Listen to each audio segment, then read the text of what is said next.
Okay, so CBN News reports that more than 6,100 churches in the United States have departed from the United Methodist Church. Now, they make the distinction just in the United States, okay?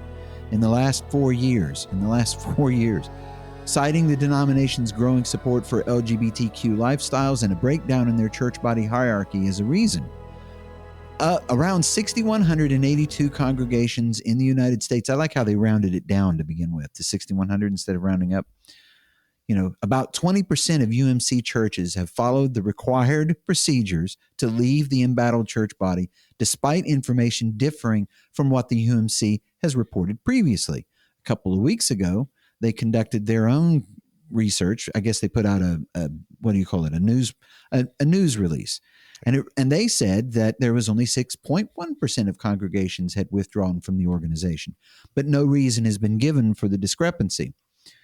UMC's position on the same-sex marriage and the ordination of openly gay pastors has created disagreements, especially among conservative congregations, of course. The denomination's Book of Discipline prohibits these practices, but there is potential for change at the 2024 General Conference. They've been upset. A lot of congregations, you know, they're divided on this, but they're also upset because people just aren't following the Book of Discipline, their hierarchy, the people in charge. Mm-hmm. So imagine if the people in charge of the Lutheran Church Missouri Synod was just saying, well, you know, we're just changing things. I know that we have rules, but if we don't care, we're doing it. That's what's happening to them. So this year, there have been more than just this year, 2023.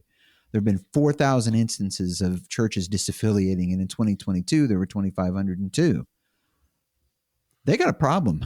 Hopefully something will happen whenever they have their convention. I think it's in August. I'd have to look that up to make sure. Yeah, I mean, well, okay, so our listeners will remember perhaps that last week we reported on a act of vandalism that perpetrated on a Maryland church. And now there's a follow-up to that story. And the follow-up is that a suspect has been apprehended in the burglary and vandalism case of a significant black church in Annapolis, Maryland. The damages that was caused to that church was about $100,000. And Jaron Alexander, who is 22, is accused of vandalizing two churches, one of which is Fowler United Methodist Church, and two other incidents of vandalism at a nearby Episcopal church. Katie Roberts, the deputy police chief of Anne Arundel County, condemned hate crimes and said they have no place there. And Pastor Jerome Jones of Fowler UMC expressed gratitude for the arrest and described the damage caused by the incident, which caused the pain and disarray. And the damages include a torn cross, destroyed televisions, vandalized Bibles and hymnals, and pages torn out, mic cords that were cut, and anointing oil poured into the electrical outlets. In an unrelated incident, twin brothers Blake and Brandon Kresner, age 19, were charged with vandalism for defacing Black Lives Matter and pride signs at Ark and Dove Presbyterian Church in Odenton. The police continue investigating another vandalism incident at a house of worship in Southeast Maryland, but in that case, they have no leads. So, yeah, they're having some issues. So I think whenever we did this story last week, I called for the guy to turn himself in. He needs to turn himself in for more than just the crimes. If you're going to pour oil into electrical outlets, you should, like, let's say that you're just somebody that doesn't believe in God or something like that. It's a good thing God was on your side that night, because they could have just come in and found you dead in the middle of your mayhem that you were doing after trying to mess around with electrical outlets and any kind of liquid. That's just dumb. Well, I don't know if oil conducts electricity, but I don't think it does. But yeah, it's just whatever kind it is. It's not like, it's not going to be. I would have to check and see what they were using, but that's not anything that would be toxic. So, Well, It's maybe just they were dumb playing thinking that around like that. if you plug something into the outlet, it's going to, maybe they were liking to add some arson on top of their vandalism. I don't know. I don't know either. So, the number three story, a judge in Washington, D.C. has awarded more than $1 million to a black church, Metropolitan African Methodist Episcopal Church, in a lawsuit against the far right group Proud Boys. The church filed the lawsuit after the Proud Boys tore down and burned a Black Lives Matter banner during a protest in 2020. The judge also imposed a 5-year ban on the group and its leaders from approaching the church, making threats, or defaming the church or its pastor. The pastor of Metropolitan AME expressed satisfaction with the ruling, emphasizing the importance of collective action in fighting back against white supremacist violence. That's how I feel about it. The ruling was the default judgment since the defendants failed to appear in court to defend themselves. Summary judgment. Boom. The incident occurred during clashes between pro-Trump supporters and counter-demonstrators in December of 2020, where 2 Black Lives Matter banners were destroyed. The Metropolitan AME accused the Proud Boys of trespassing, destroying religious property, and engaging in bias-related conspiracy. The Lawyers Committee for Civil Rights Under the Law condemned the attack, highlighting the long history of white supremacist violence targeting black houses of worship. Additionally, the Proud Boys leader, Enrique Tarrio, actually admitted to setting fire to one of the banners and pleaded guilty to misdemeanor charges. Tarrio and other members of the Proud Boys were also convicted of seditious conspiracy charges related to the U.S. Capitol attack in January of 2021. Have fun, Okay, guys. well, the number It two is, story is the Washington Times reports that a judge has issued an injunction prohibiting federal agencies and administration officials from collaborating with social media companies on the matters of protected speech. So there was a lawsuit filed, of course, a lawsuit filed by Louisiana and Missouri attorneys general.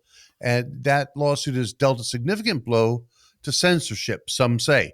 The government's pressure on social media platforms to address vaccine hesitancy and election related posts was deemed excessive. The judge found compelling evidence of a widespread censorship campaign, comparing the government's actions to an Orwellian ministry of truth. they Well, actually had a ministry of truth there for a while. It was unironic. They just called it that. It was and the very Republican strange. officials celebrate this decision as a victory for the First Amendment, while the Justice Department is currently exploring its options. So, okay. The injunction prohibits certain agencies, such as the Department of Health and Human Services and the FBI, from contacting social media companies to persuade them to remove protected free speech. However, there are exceptions for criminal activity, conspiracies, and national security threats. Well, of course, there's exceptions. Yeah, you got to take those things down. The Well, lawsuit involves several individuals, including Jim Hoft, owner of Gateway Pundit. Never heard of it. They claim that the administration was using regulatory pressure to force social media platforms to suppress information labeled as misinformation. Now, the administration countered that it was the responsibility of social media companies to identify and combat misinformation. Furthermore, they believe the proposed injunction would hinder the government's efforts to address foreign influence, prosecute crimes, protect national security, and provide reliable information on healthcare and election integrity.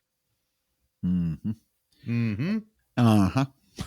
Yeah, we'll talk about that in a minute. But I want to get to this one because this is actually kind of interesting. This, to me, it came out of the blue. The Sound of Freedom. Ever hear of that? On Nope. Independence Day, Sound of Freedom, which is a movie, surpassed the much awaited Indiana Jones and the Dial of Destiny to become the top grossing film at the box office. It generated an impressive $14 million total in one day, by the way, with $11.5 million from direct box office sales and $2.6 million from what they call the pay it forward system that they have on their website. And those tickets were sold during the July 4th holiday. Despite being released in significantly fewer theaters than Jones, that's 2,634 versus the 4,600, the film that Disney had initially turned down, they turned this movie down for distribution, managed to surpass Disney's latest and outshine all the others. The film garnered positive reviews, A plus score on CinemaScore, 85% critic score, and an impressive 99% audience score on Rotten Tomatoes. Now, here's what it said. The movie features Jim Caviezel and Mira Sorvino and is based on the true story of Tim Ballard, a former Homeland Security agent who fought against child sex trafficking. The movie highlights the alarming truth, and these are actually true, about child sexual abuse and exploitation. Mexico is notably affected by these problems, and the United States is recognized as the primary consumer of sex globally, including, by the way, child pornography. The United Nations Office of Drugs and Crime defines human trafficking as any situation involving force, coercion, abduction, fraud, or the abuse of power and vulnerability. That is this week's Christian News Roll. I had to mention this one because when I saw that Disney, see, they made the movie 5 years ago, and then what happens is like someone agreed to distribute it, and then they back out for whatever reason, and then someone else does, and then Disney was, supposed to get involved and distribute the movie, and then they backed out. I bet they're wishing they hadn't now, because they just came off of 3 big flops, one right after the other. Well, The Little Mermaid failed to make its money back. Their Pixar movie, I think it's called Elemental, hasn't done, it's not done well at all. And then Indiana Jones and the Dial of Destiny hasn't done well either. All 3 of those were announced as like reimaginings in the beginning. So, it's no wonder people are not interested in those movies. But for a one-day total, $14 million, it was, and the thing is it's been in since. I have somewhere here, I have the Box Office Mojo showing the dailies since then, and they've been adding cash every day ever since. And see, that one comes from that one's being distributed by the same people I forgot to mention in there that do The Chosen. Okay, I didn't know that. Angel Studios. So they're becoming a powerhouse out there. Angel Studios is. They just signed a big worldwide distribution deal. Chosen's going to be. If you remember, we talked about this. Yeah, it's going to be translated into some 6,000 languages or something like that. It's something ridiculous. I mean, you don't even realize how many languages there are until a deal like that comes along. Now they're doing things like this. I mean, they've been doing it anyway, but they've proven that their system works. So that's a thing. I don't know what you might have to say about it, but I thought that was interesting.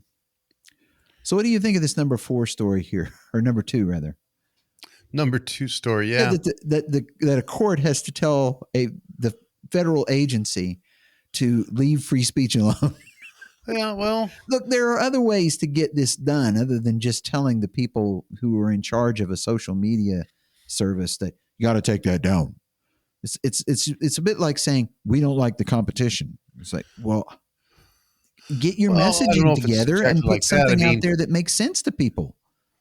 Well, when you say there's other ways to get this done, nothing immediately comes to mind. I mean, if you're trying to say that see, this is a fundamental problem.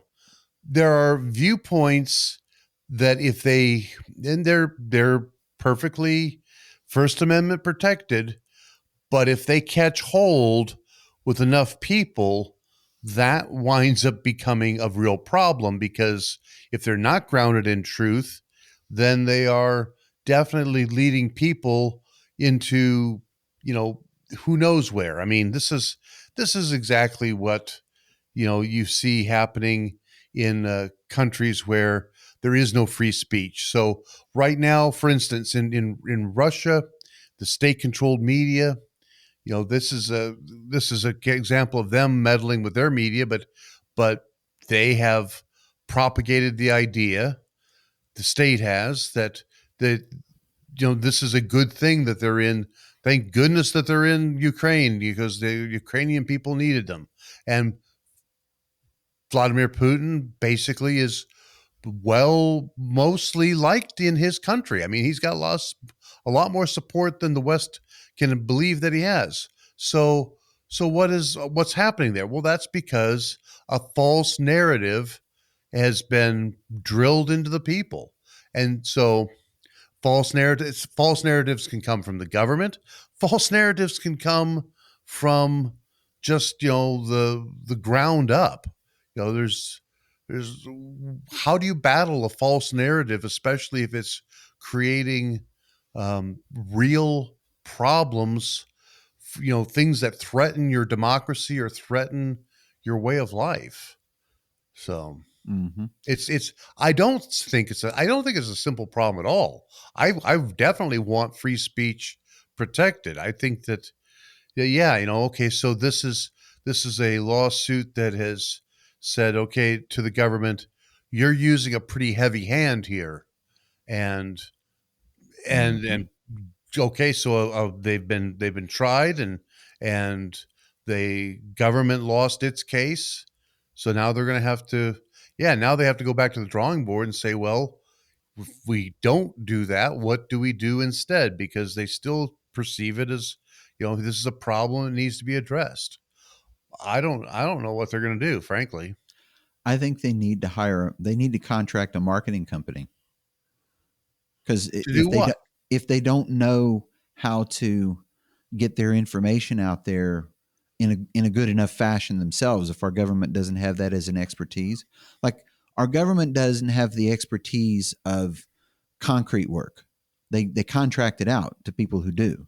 Right. So I think that they should have been doing that for a while now. They do, so that they can be told, like, by people who have their finger on the pulse of what's actually going on in the world, and be able to tell them, look, this is your messaging is so far off base that people are starting to think that you're lying to them all the time. I mean, I know the joke, how do you tell if a politician is lying? His lips moving. Of Right. Yeah. course. Yeah. But the thing is like information that's put out there is like advisory information and stuff like that. And if what happens is your CDC puts out contradictory information versus the AMA, and then people are looking at these two things and they can see that these are contradictory, what do? It's like, yeah, you've got to have somebody that can help you clean that up, because that's one problem that they've got, and it may not be a simple solution, but the action at least is simple. Contract this stuff out to a marketing company so that you can get something that's cohesive. And at least then, like, the target that people are lobbing their false information is at least one strain of false information that, like, you could deal with. It's almost like a war strategy. Do you want to be outflanked on all sides, because your people are divided up all over the place, or do you want to actually have some sort of they call it a marketing strategy for a reason. They could do that, but as far as I know, they do not. They Okay. get in a little room and they say, well, what can we say this time? It's like, I don't know. I mean, there are people in this world that can write. You could hire a couple of them to write some good speeches or something. I don't know. just just little things. You could also, like, hire a lawyer that could remind you to show up in court, right? Hey, Proud Oh, Boys, did you know you were being sued? It's all right, we're fine. Don't even show up. I mean, it's a movement for summary judgment, and it actually got worse. It's like, so there's a 5-year restraining order. You're right. not allowed to approach the church. You're not allowed to make any threats. No defaming. Don't go after the church or the pastor. And by the way, you got to pay him $1 million. Be proud of that. And it's like, I don't have anything against, like, people protesting or being together and, like, talking to each other and talking to people around them. Don't have a problem with that. Just leave people's property alone. don't, like, it's a church. Yeah. Like, don't target the church. Don't do it. Just leave them alone. Just leave it alone. Like, bring your own black, all those times that in the past when there were people getting upset because someone would burn a flag, right? Right. Well, at least they brought their own flag to burn, Right. Right. right? They didn't like grab someone's flag and set it on fire. It's like, okay, just that's a thing that you could do. You could try that. That might be a thought. Now that would of course ruin the pulse of oh, we're being spontaneous, but yep, I'm sure muggings are spontaneous too and things like that, and they're illegal as well. So just don't Right. do them. Yeah, I hadn't thought about that. I mean, I hadn't thought about, well, we want to deface a Black Lives Matter sign or banner, and yet we don't want to be charged with a crime ourselves.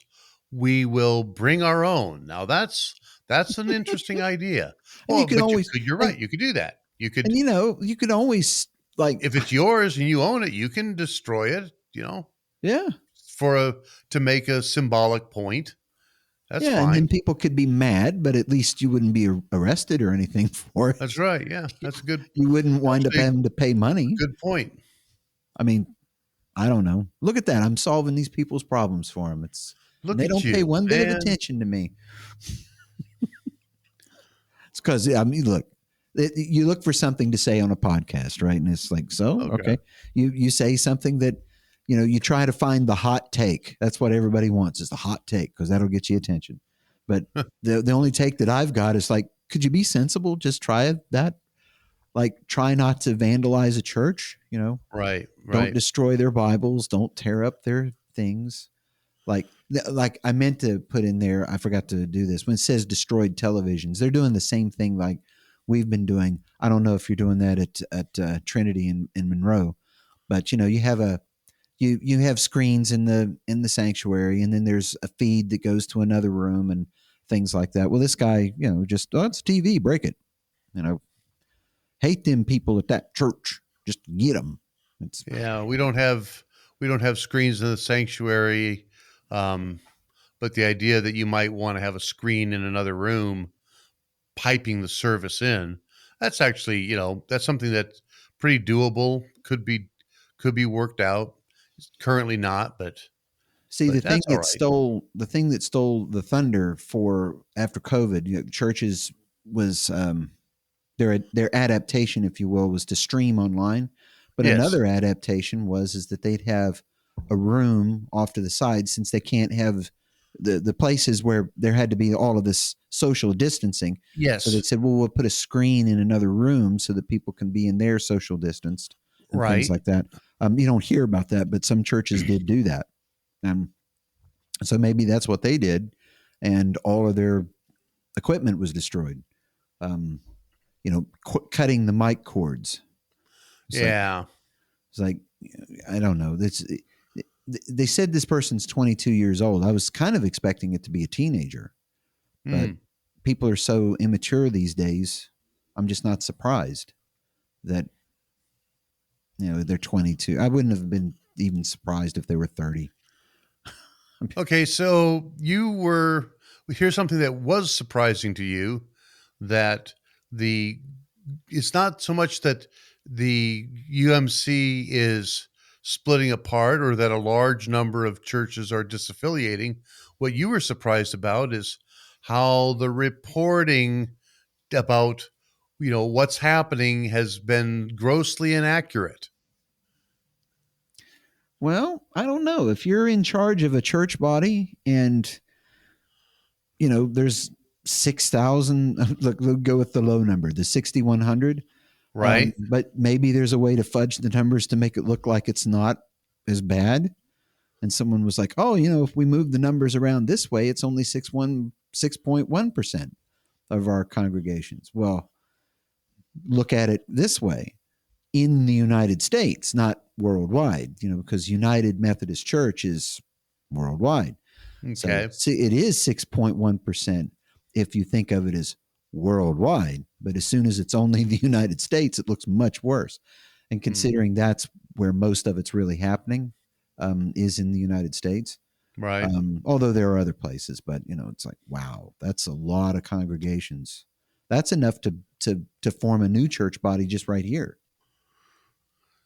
I Well, mean, yeah. I mean, I you mean, could have enough 6,000 congregations. That sounds rings a bell. That's approximately, I think, the number of congregations that constitute the Lutheran Church Missouri Synod. So you're right. You could, with the number of ones that have broken off. Now, a lot of them did go to a different denomination. They went to the Global Methodist Church. I have no right, idea what their numbers are as far as number of congregations affiliated, but they're not out there just being standalone independent churches.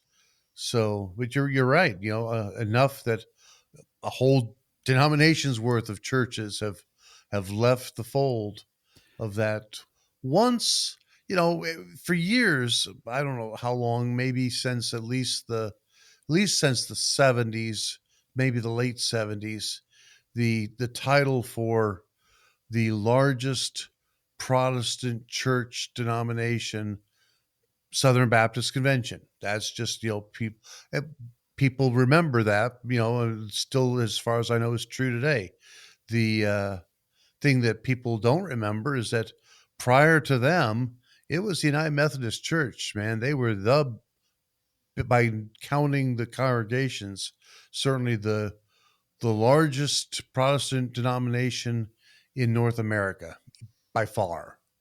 And right. then they got overtaken by the Baptist Church. And the only reason that I keep bringing these things up I mean, this is like genuine to like people who are listeners and people who are watching the show on YouTube.